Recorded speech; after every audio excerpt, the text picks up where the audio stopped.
this one will give us a little better idea at how to match colors from for your foundation from samples. I've got with me a sample from RMS Beauty's Uncover Up Cream Foundation. We've all gotten these things in online orders, packets that look kind of like this with a bunch of different colors, and you're like, well, but what if I'm not quite one of these colors? We can figure that one out.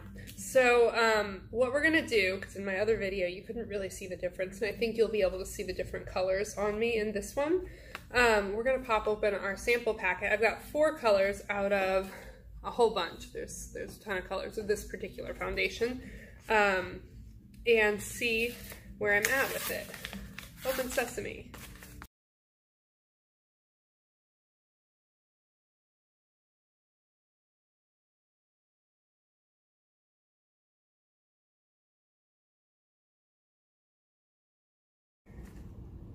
Okay, so I've unwrapped 3 of these, the ones that could potentially be a match for me, and then the one that I didn't unwrap clearly isn't my color, but I have a friend who that might work for. So if you've ever got these fun sample packs, but one's definitely not in your shade, think of who you might know that they might like it, you know? So I'm gonna give that probably to my friend Ty, who just cut my hair the other day. So with these little samples, what you wanna do is take your finger or a brush or something.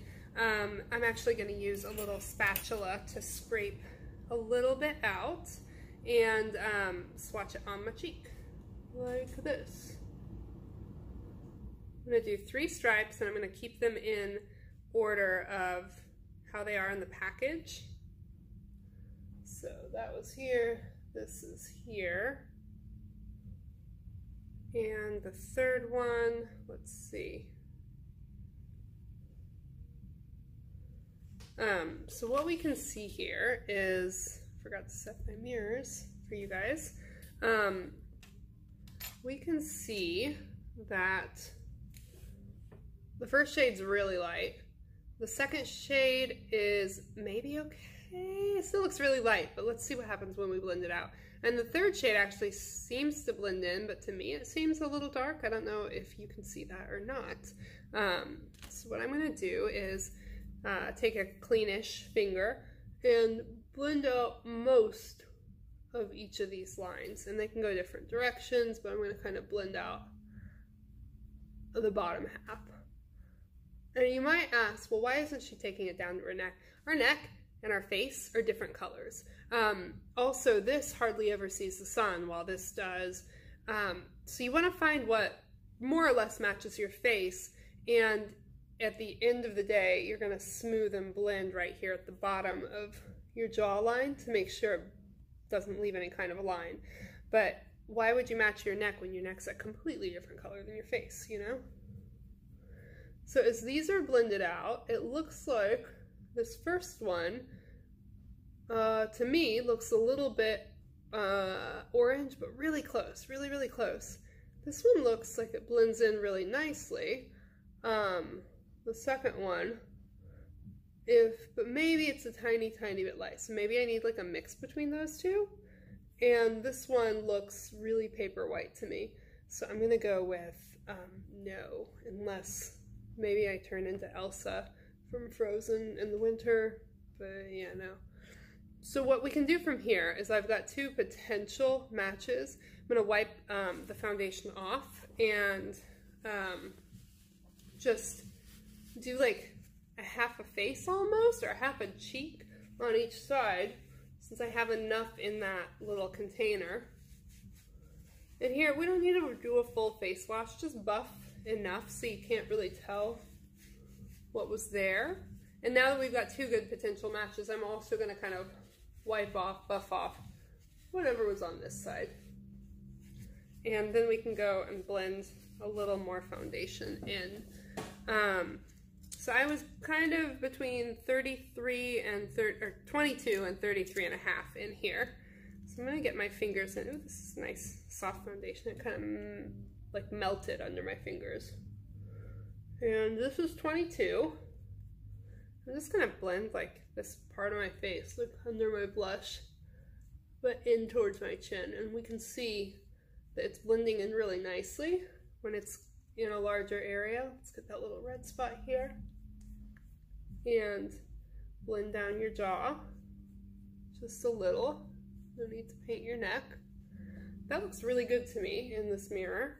And then I'm going to try the other one that also looked really good. The thing about foundation is, or especially tinted moisturizer, anything that you're not wearing very heavy, if you've got a pretty close color match, no glaring difference in like undertone, like something's not turning orange on you, for example, then you're probably pretty good.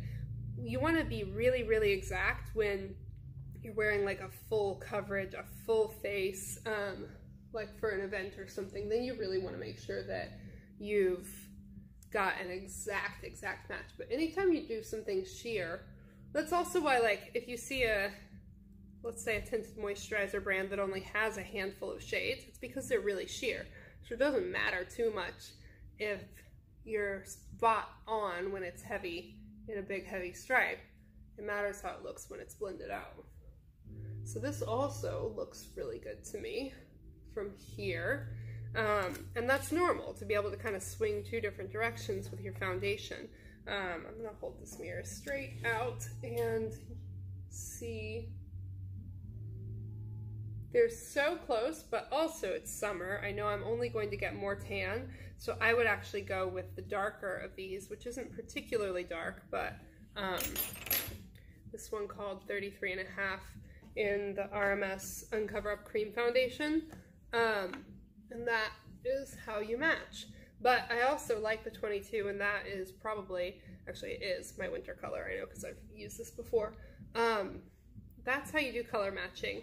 If you're not sure what undertone you are and you're reading a website and you're like, well, this one says it's got a red gold undertone, or this one says it's got a yellow or an olive,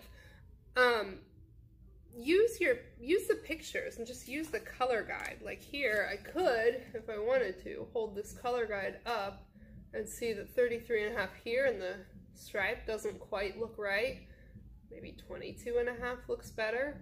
But since I didn't have a sample of that, I can't try it. But I could order online a sample of that color, perhaps, at somewhere that does have the right shade. So you also don't necessarily need to worry too much about your undertone with all of the color matching tools we have nowadays online, like, you know, pictures of people who look similar to us, or the simple fact of getting samples means you can negate the fact of what exact color undertone am I.